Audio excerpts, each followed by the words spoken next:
Wednesday, the 29th of September, the historic day that Britney Spears' father was finally removed as her conservator after 13 years in the controlling position. Now, me as a doctor, I was quite curious when I heard this news to go back, look into why this conservatorship happened in the first place, but there really isn't much of a resource which actually says what went on, except for saying that Britney had a breakdown. Now, for me, that's not enough. Like, what kind of breakdown must you have so that someone removes all rights for your own affairs, for, even going to the shops, stopping you being able to marry, losing rights over your body? Surely it must have been something bad.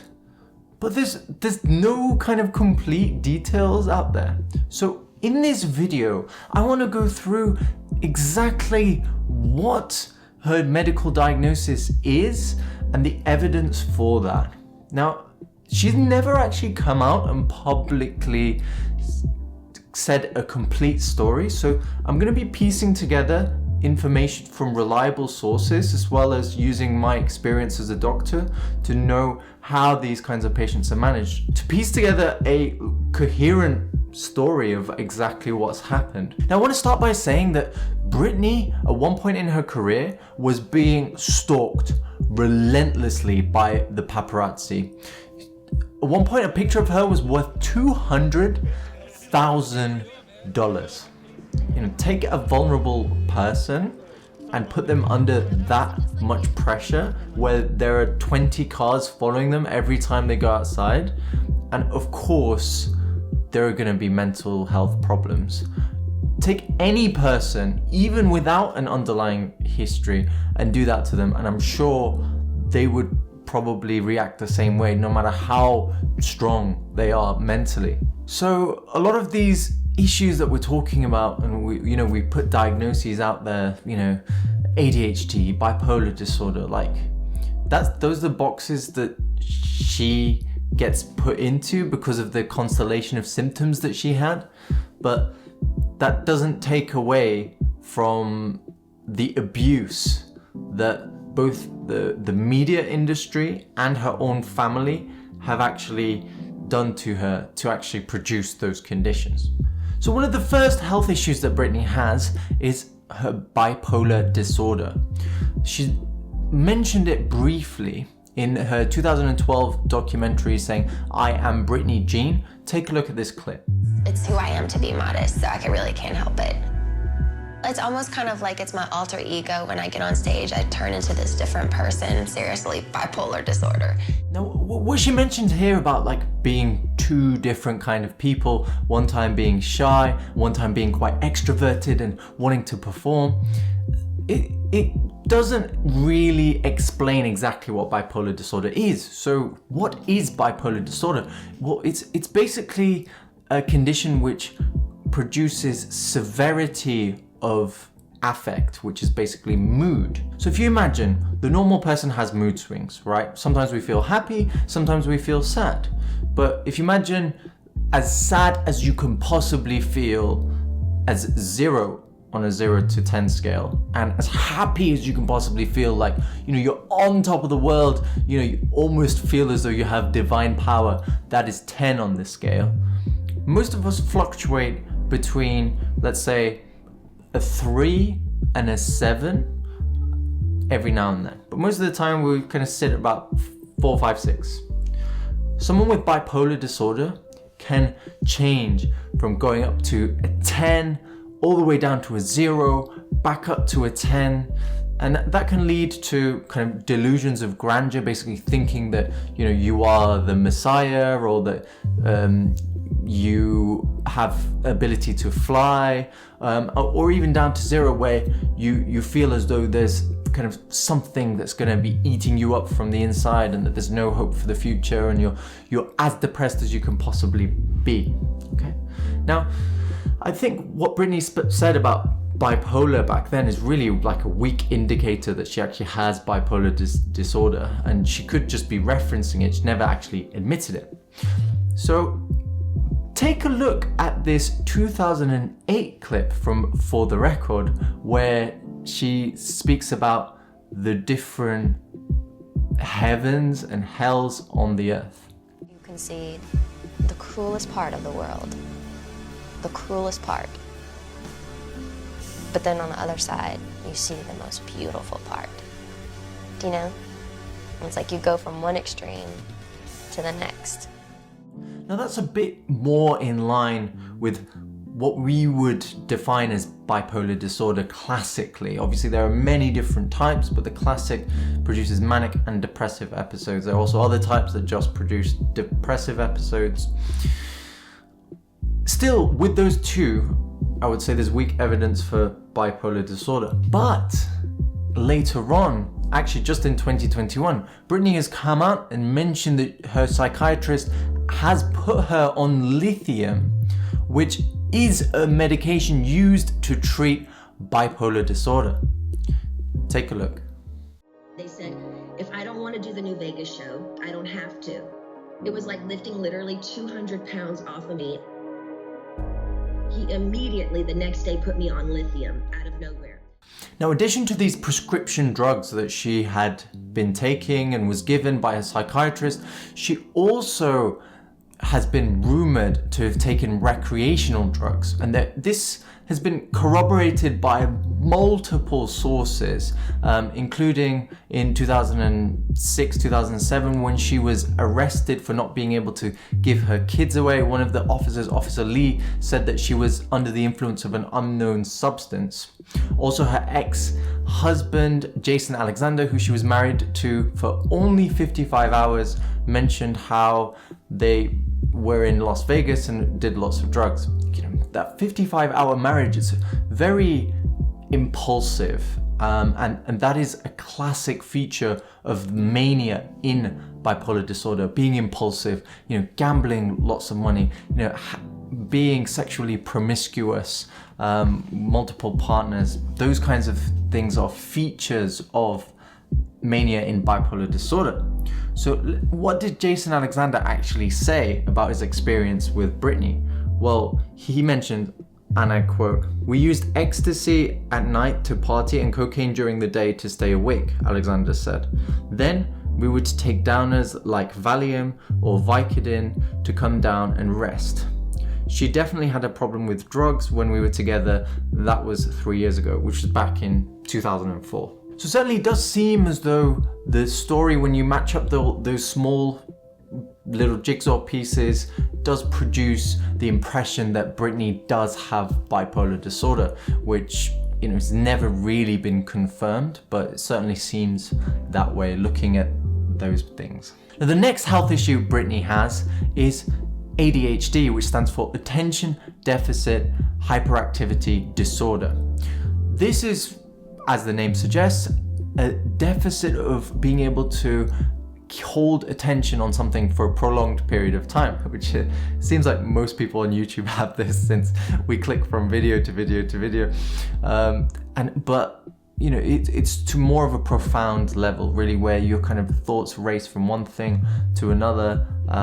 And usually it's diagnosed in children. You can't get them to sit down on a chair and actually watch without, you know, fidgeting with something. And that's the hyperactivity part of the disorder. And Britney was apparently, as a result of an article from Radar Online, diagnosed with this when she was a young girl.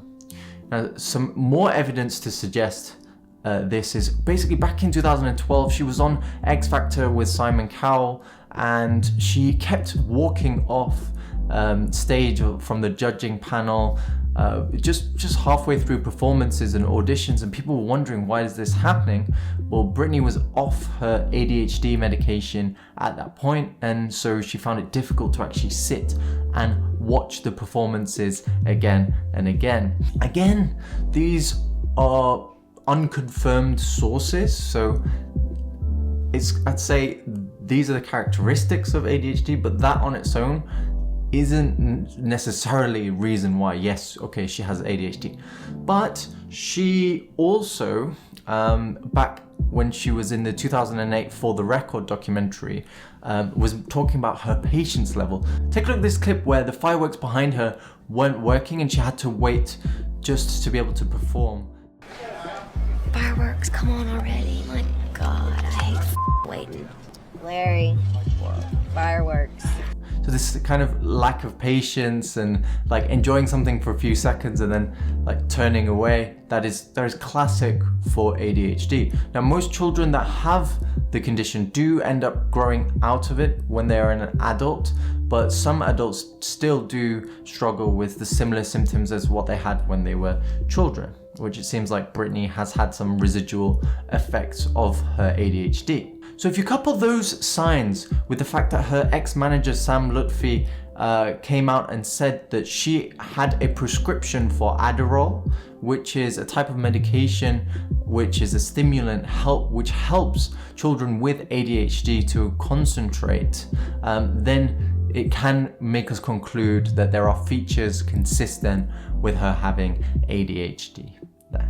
So on to the next section of the video. We've established that, okay, Britney likely has bipolar disorder and ADHD. So what happened? Why could she then go and be put on a conservatorship? It's really a bit baffling. I think the media and the family have basically come out and said that it was for her protection because they thought that she was susceptible to abuse from kind of external bodies. Like they were worried about her ex-manager Sam Lutfi saying that he was poisoning her with drugs, but her drug test never came back positive. And there's so much out there. People, they said this and they said that. It's difficult to know what the truth is. So the real crux of the matter, ignoring those irrelevant bits, is when you put someone on a conservatorship to eliminate external threats, what happens when the threats start coming from your own doorstep, from your own family, from the people inside the conservatorship, when they abuse the power of the relationship? Let's take a look at what happened when Britney's wishes were really against the wishes of her conservators. Take a look at this 2013 Extra TV interview before Britney was about to do her Las Vegas show, where she says that after the show she may want to retire and have kids, and that's something that she has expressed multiple times. Take a look. Might even possibly retire? Is that true? I might, who knows? I may have 2 more kids and get married. I don't know, yeah. So more kids on the horizon, Yeah, for I sure. would like to have more kids, yeah. Now, I was horrified to hear that as part of the conservatorship, Britney Spears had to have an IUD, which is a type of contraception that's long-term, usually lasts for 10 years, fitted inside her womb, which stopped her from being able to have more kids, even though that's something she wished. She also was not able to get married. And she had a long-term boyfriend recently, been together for 5 years, Sam Asghari, who she's been wanting to get married and wanting to have more kids with, but she's been completely restricted. She's lost all rights to her body. She was not allowed to go and see a doctor to have that IUD removed as a result of this organization. He loved every minute of it. The control he had over someone as powerful as me, 100,000%, he loved it.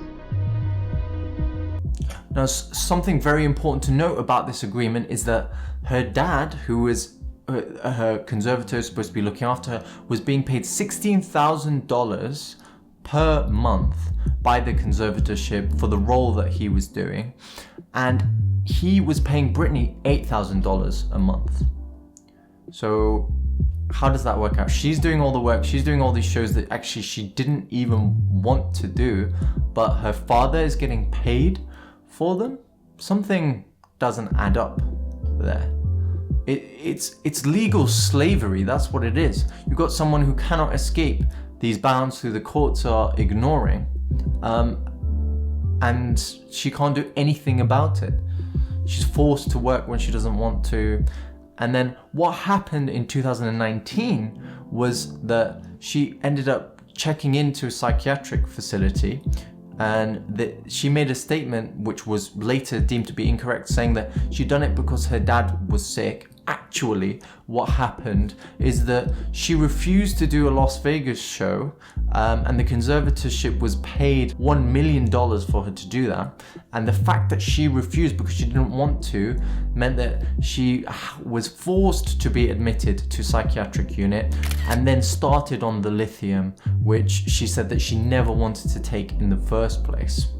Now, just because someone refuses to do something that someone else is forcing them to, that doesn't mean that their medication needs to be changed. That's not a sign of bipolar disorder being out of control. It's not a sign of mania. So based on that information, I find it all really quite shocking and disturbing that this was all legal. And Britney stayed quiet about this for so long because she was worried that they were going to take her kids away from her, because as part of the conservatorship deal, she only had limited visitation rights, which meant that basically she was being extortioned because of fear. And I'm just so glad that earlier this year she had enough and she came out with this groundbreaking speech, which I'll show you a small portion now. And it's been 13 years and it's enough. It makes no sense whatsoever for the state of California to sit back and literally watch me make a living for so many people and be told I'm not good enough. Really, as a result of that speech, that the whole Free Britney movement started to gain traction, and finally her father was removed as a conservator, and hopefully on November 12th there's going to be another trial and they will abolish this whole thing, which is a complete shambles and is usually used for people who lack capacity. Now, maybe at the beginning that was true, but looking at the way Britney has progressed over the years, it did not need to be put in place for 13 years. That is for certain. And I hope that the people who made the questionable decisions involved in this case are held to account for their actions. Especially, I mean, one of the court-appointed lawyers made $3 million as a result of this case. And Britney on multiple occasions said that she wanted to change her legal representation, but there were reports saying that she did not have the capacity to do so, which is absolutely crazy, since capacity is based on whether someone can understand, weigh up, retain and convey information. And looking at Britney, she could do all of those things. She could plan entire shows, choreography, lighting, special effects. I'm sure that she was functional enough to retain her own counsel at the time. So this story really hits home deep with me, and I'll tell you why, and that's because patients with mental health struggles are susceptible to exploitation in so many different ways. As a doctor, we are exposed to these patients who really need support, help, nurturing, and it's sad some of the things that do happen to them. They can abuse them for financial benefits, pretend to be their friend and take their money. They can, and sometimes, extremist groups can even radicalize them. And, all of this is really, really sad to see. So I hope that we can, as a society, improve the way things are done so that the processes can protect these most vulnerable in our society rather than, abuse them legally. I just cannot understand how that legal slavery was allowed to continue for so long. I hope you found this video useful. I certainly just took a really long time to get my head around exactly what was going on, so I thought it would just be good to demonstrate things in an organized way. If you have enjoyed it, please hit the like button below. It means a lot to me. It takes a long time to make these videos. And if you have enjoyed this, I've got many more celebrity health videos on the channel. Subscribe so you can see more. And I will hopefully see you in the next video. We've been absolutely killing it on this channel recently. The growth has been enormous, so thank you all for your support, and more importantly, your time. Take care and stay healthy, stay happy.